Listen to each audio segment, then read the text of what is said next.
I'm going to be ranking and grading every single team's draft class in the 2023 NFL Draft. This is part 1 and going through 36 through 17. Make sure you stay tuned for part 2. At 32, I'm going to have the San Francisco 49ers, giving them a C-. Look, overall, I really only liked one of their picks, which is Jair Brown, which I gave a B, even though I had a 5th round grade on him.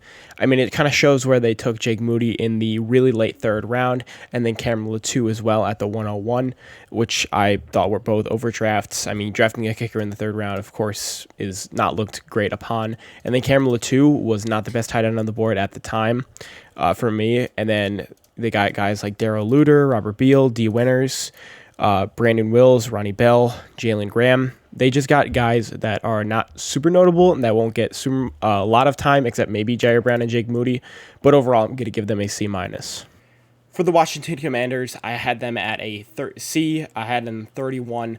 I overall didn't love their first 3 picks with Emmanuel Forbes, Jatavius Martin, and Ricky Stomberg. I all thought that they were reaches. Emmanuel Forbes at 16. He went right before my favorite cornerback in the draft, which was Christian Gonzalez, and I also had a 2nd round grade on him, late, even early 3rd. Tre'Davious Martin I had a 4th round grade on. He went in the 2nd. Ricky Stomberg I had a 6th round grade on, and he went in the 3rd.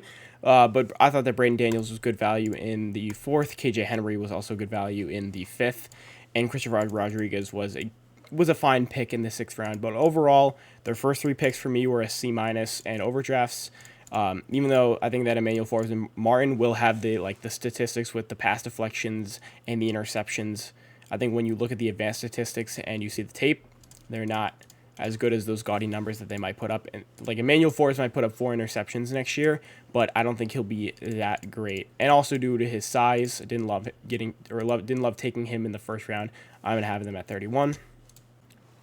I have the hometown Kansas City Chiefs at 30. I gave them a C. Look, I think that Philly Nduka-Uzomah was an overdraft. I had a 3rd round grade on him, and he went in the really late 1st. It felt like they just wanted to take him, and they didn't really care where they took him, so they took him really early in the 1st round, which I had him as my edge rusher, 13. I had multiple edge rushers way before him, such as Keon White. Did not love that pick at all. And then Rashee Rice, I had him as a 4th round grade. He went in the late 2nd.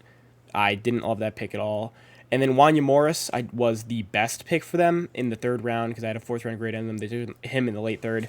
It's fine. He's probably going to end up starting at right tackle, and that's why I like the pick the most because he probably will end up being a starter. But other than that, Shamari Connor, I didn't even have a grade on. He went in the 4th. B.J. Thompson, again, a guy I didn't have a grade on, who went to Stephen F. Austin, who has only produced 1 NFL player, I'm pretty sure, which is John Franklin Myers.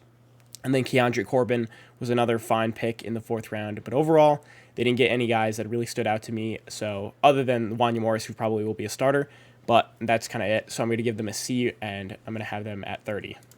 I'm going to have the Tampa Bay Buccaneers at 29, going to give them a C+.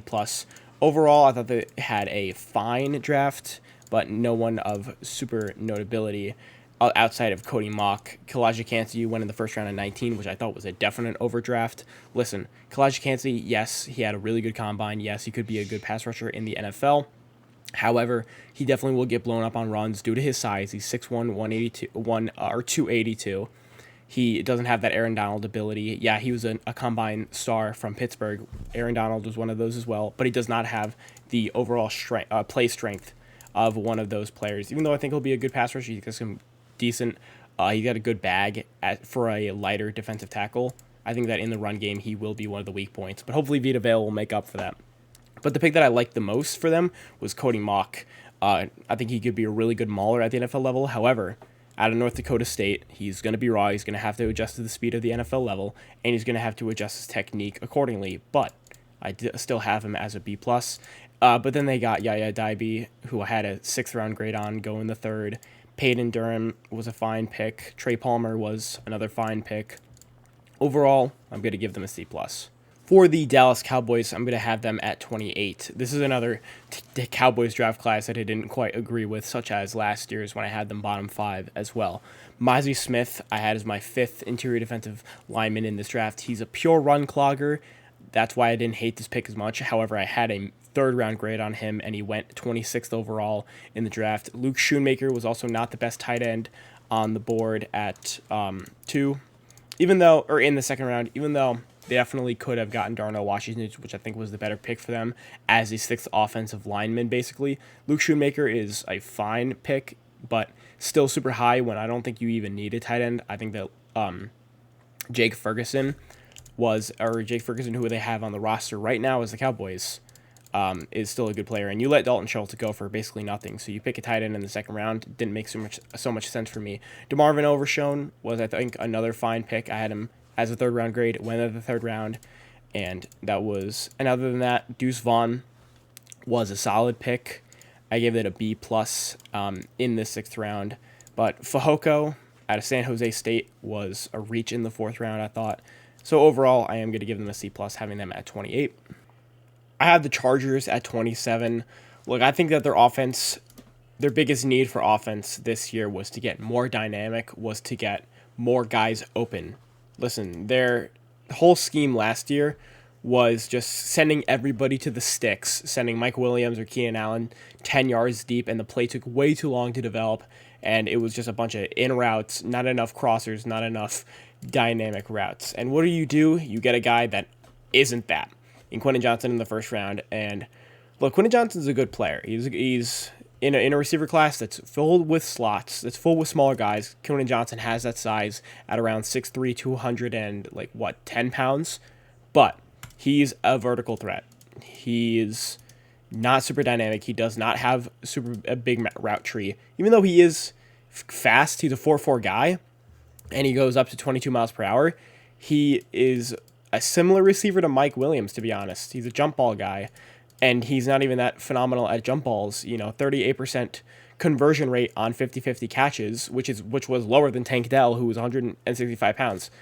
I think that Quentin Johnson is definitely an overrated receiver. I didn't love him going off the boards with the second receiver. I think that they really should have gotten Zay Flowers at 21, but they got Tui Pelotu out of USC, who I think is a good edge rusher.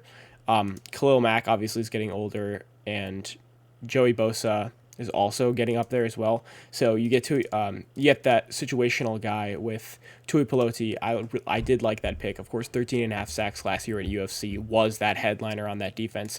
And then Dayon Henley out of Washington State. He is a converted wide receiver, safety to linebacker. So he does have that speed, but he is inexperienced at the position. He was a sixth-year senior. He is up there in age as well. And they kind of really need a linebacker right away. And he'll be that weak side guy, and he'll be that run clogger, which I think that was a fine pick in the third round. But then Darius Davis, I thought it was a weird pick. Jordan McFadden was also a weird pick. Scott Matlock was fine. I didn't have a grade on him. And then Max Duggins, I forgot to give a grade on him, but I gave that a B- in my notebook. Max Duggan's, it's whatever pick. I mean, Justin Herbert's not going anywhere, and Max Duggan will be if an injury happens. But overall, I'm going to give them a B-. Didn't love this class as much, and I'm going to have them at 27. The Lions draft class was completely all over the place. They had some really, really weird, but then they had some really creative picks. So they picked Jahmyr Gibbs at 12th overall. Obviously, reached positional value of running backs is declining, and so picking a running back super high in the draft is always looked down upon. Of course, Jahmyr Gibbs, I really, really like out of Alabama, but he's 199 pounds. He is not a three-down back. He is more of a speed back and a pass-catching back, but they could use him in the slot a lot. They really wanted a good pass catcher, and so they were moving around the draft board a lot. They went from 6 back down to 12, getting some picks. With that, they ended up getting a second from that. And then they took Jack Campbell, which was definitely a creative pick. I don't hate it at all in the first round. He was a top 50 guy, in my opinion. My linebacker, 2 in the class, 6'5", 249, had a 9.99 RAS score. I don't hate that pick at all in the first round. However, do think it was a reach. I think they could have gotten him in the early second round with the Sam Laporta pick here. And then, of course, they picked Sam Laporta, who was not the best tight end on the board. Of course, I had Michael Mayer, who I viewed way better than Sam Laporta, who went directly after him. Sam Laporta 33rd overall, and then Michael Mayer 34th overall. So that's why I gave it a C+. And then, but then you get Brian Branch, who really saves this class in my opinion. I love Brian Branch. He's a Swiss Army knife, not a traditional safety, of course. Really good tackler. So I gave that pick an A+. But then the Hendon Hooker pick, I don't really care for. Broderick Martin, I had no grade of 4, but I gave it a C+. And then Kobe Sosdal in the 5th round at a William and Mary, I gave him an F. I have no idea where they were going with that pick. So overall, going to give them a B-, have them at 26th. The Jacksonville Jaguars were a team that made a ton of picks in this draft class. They had 3 6th rounders, 3 7th rounders, 2 5th rounders, 2 4th rounders. They made a ton of picks in this draft class, and I thought they did fine with the picks that they were given. The pick that I really loved the most was Anton Harrison and then Antonio Johnson. So Anton Harrison, they definitely needed to tackle. Cam Robinson might be suspended due to PEDs, and then you lose Juwan Taylor over the offseason. Going to get Anton Harrison a left tackle. He is really raw. He still is raw, but he has a high run block win percentage, a high pass block win percentage. Doesn't allow a ton of pressures. Was solid at Oklahoma last year, and it meets your probably biggest positional need, any one of your tackles. But then I really didn't like the Brenton Strange pick. Gave that a D. Tank Bigsby was fine at 3rd, even though I had better running backs on the board at the time. Ventrell Miller, again, was fine. He's going to be your weak side guy. He's really fast, but I still think he's not super fast. He's not super athletic. So I gave it a B. It's a whatever pick. Trey Lacey, I didn't have a grade on. Another guy who I thought was a reach there. But Yasir Abdullah, they drafted a lot of inside linebackers, and I think Yasir Abdullah was a better pick than Ventrell Miller. You get him in the 5th. And then Antonio Johnson was the best pick for them, in my opinion. He was my 2nd safety overall. He's probably going to be that free safety role. But, yeah, he's an inconsistent tackler. But you needed that free safety guy, and so they got him in the 5th round when I had a 3rd round grade on Antonio Johnson, Parker Washington, and then a bunch of other guys, including a fullback like Derek Parsher.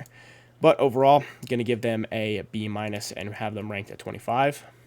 Look, the New York Jets did not have as bad a draft class as many people thought that they did. Listen, Will McDonald, I had as a 2nd round grade. He did go in the mid 15s. He went 15th overall for the New York Jets.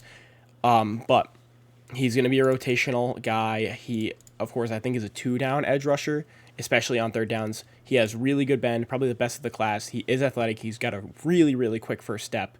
And I think he was misused at Iowa State where they had him far too inside when Will McDonald is probably a 7 to a 9 tech.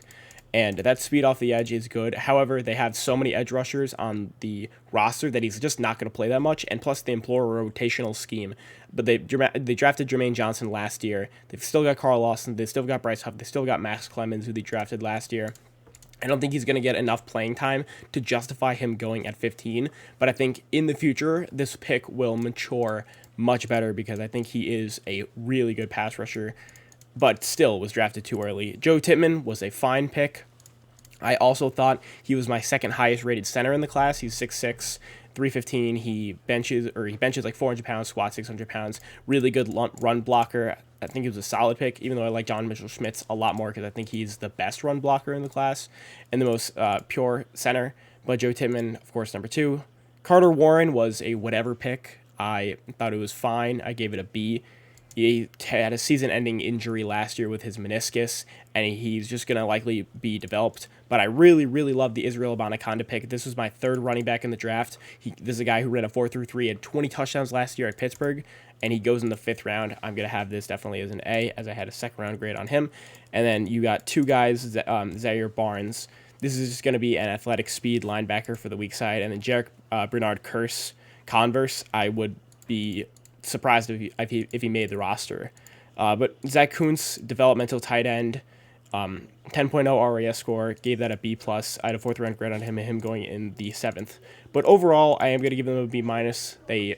I think that the Will McDonald pick definitely hurts this draft class a lot more, but I don't think it will in the end of the day. But I am going to have them at 24. The Rams are another team that made a lot of picks in the 2023 NFL draft. They had 4 5th-round picks, 3 6th, and 3 7ths.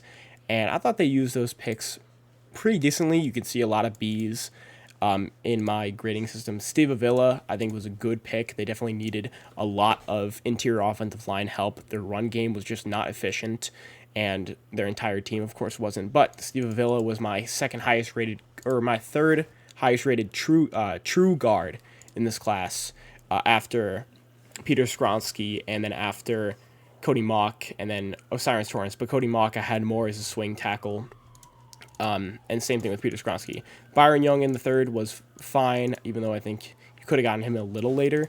Kobe Turner, Stetson Bennett, Nick Hampton, and Will McClendon. These guys all got B grades for me. Stetson Bennett, of course, they only had one tight end or one quarterback under contract. And Stetson Bennett, I think, even though underrated, was a fine pickup for them. I think he's like more like a Taylor Heineke guy at the next level. Davis Allen out of Clemson was a good pick for me. I gave him a B+. And then Tre'Davious Hodges-Tomlinson won the Best Cornerback of the Year award last year. Had a late third round grade on him, borderline fourth, and he went in the sixth. That was good value. Overall, gonna have them as a B-, have them at 23. The best way to sum up the Titans draft class is gonna be the letter B, because if you can see on my grading board, you can see my overall grade. I just gave them straight Bs overall. Peter Skronsky, I think, is a guard for the Tennessee Titans due to his arm length and wingspan, and they picked him at 11, which was, I think, fine, even though I liked some offensive linemen better, like Broderick Jones more at that point, and especially because you cut Taylor Lewan, I think you needed more of a true left tackle, and Peter Skronsky is definitely going to have that NFL transition to where he will struggle in the beginning of the year because of his arm length. I don't know about his future there. I don't know about his future at the tackle position. I think he can play guard, though. Will Levis was a fine pick in the second round. I'm really glad that that nobody took Will Levis in the first round. I don't think he was worth one of those picks, but you trade up for Will Levis. I think it was a fine selection. He's going to sit year one after Ryan Tannehill. You're probably going to rotate him in. Hopefully next year you'll probably get him some snaps, but you hope that your franchise your franchise QB, and you get him in the second round, which I think was fine value. Tyjae Spears is another guy, third round grade, third round selection. I think it was a B selection. Josh Weil, fifth round selection, gave it also a B. But then you get Jalen Duncan in the sixth round when I had a fourth round grade on him, which was a B+, which is solid. Colton Dowell, I don't know who he was at a UT Martin. But overall, going to give this a B, going to have them at 22. I'm going to have the Minnesota Vikings at 21 here. I liked the Jordan Addison pick, even though I think that Jordan Addison is overrated. I like that he's not going to be the feature wide receiver on that roster. Of course, it's going to be Justin Jefferson, and Jordan Addison is going to have to eat in the slot. But overall, I gave that pick a B. I think Jordan Addison still is overrated due to his size. He's 173 pounds, 5'11", with that, and he's not super athletic. He had an RAS score of like 5.6 or around like a 6 RAS score based on his combine numbers, also a 4.5 guy. Mekhi Blackman, I didn't have graded, so I gave him a C, and you picked him in the late of third round, just at the tail end at 102. Jay Ward was was a fine pick, but Jacqueline Roy, interior defensive lineman out of LSU, I gave this an A-. I thought there was really good value in the fifth. Jaron Hall is your backup quarterback, fine, B+ in the fourth round grade on him. But then my favorite pick for them was Dwayne McBride. I really like him at a UAB.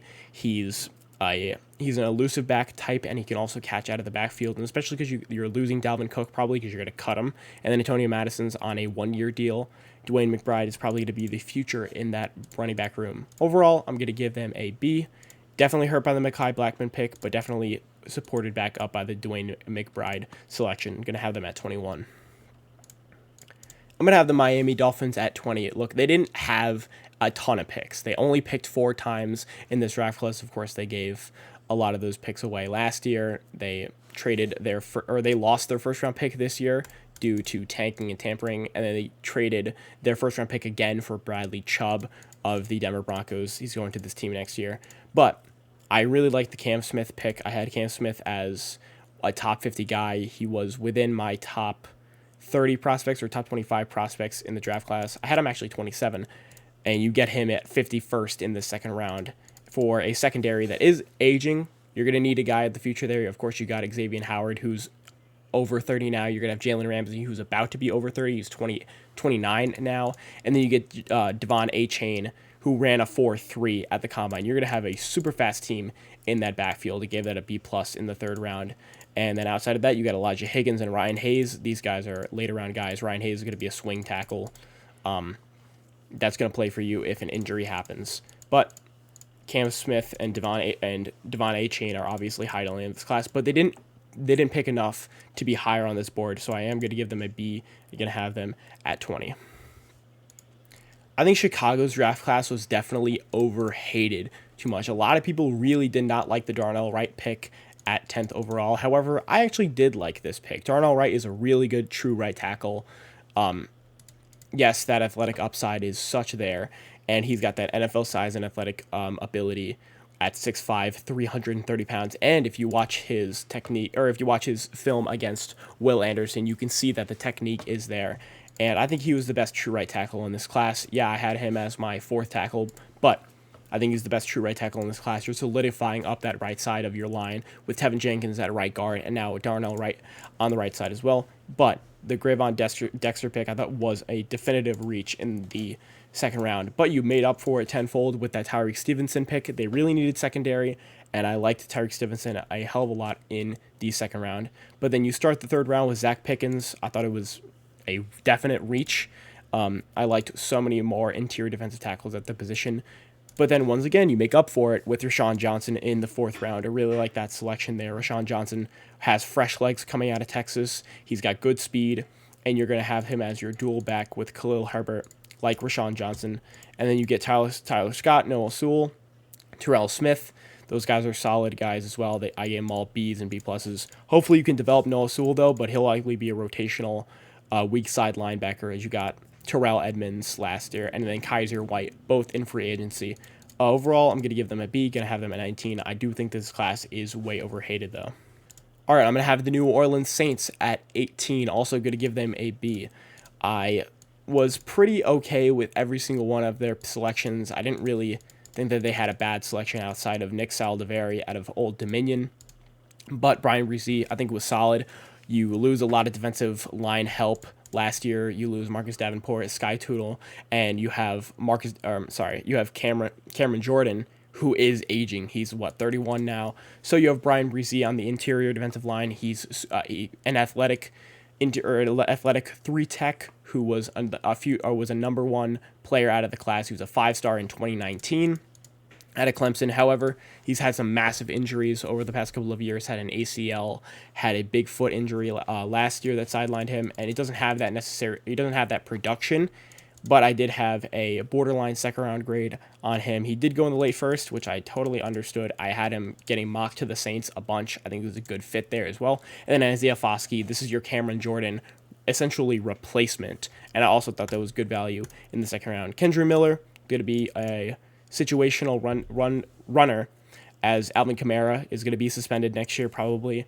Nick Saldiveri was the only guy that I thought was a reach and was not the greatest pick for them. But Jake Haener maybe is your replacement for Derek Carr after a few years. Jordan Howden, I thought was fine. But then I loved the A.T. Perry selection in the 6th round to end the draft. A.T. Perry is a guy who's 6'3", over 200 pounds in a receiver class that does not have a lot of size. And plus, A.T. Perry, I think, has some nuance as a route runner at his size. Of course, he's got that ankle flexibility and that quick little So I like the A.T. Perry selection, even though he doesn't play through contact that well. He is a 4'3" guy. So you've got a really fast wide receiver room now in New Orleans. Gonna have them at 18.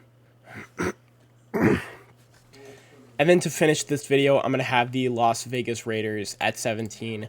Also give them a B. I really love their first 2 selections in this draft class, of course, with Tyree Wilson. Tyree Wilson's going to be on the other side of Max Crosby, and he has that elite run defending ability, in my opinion, due to his long wingspan at 84 inches.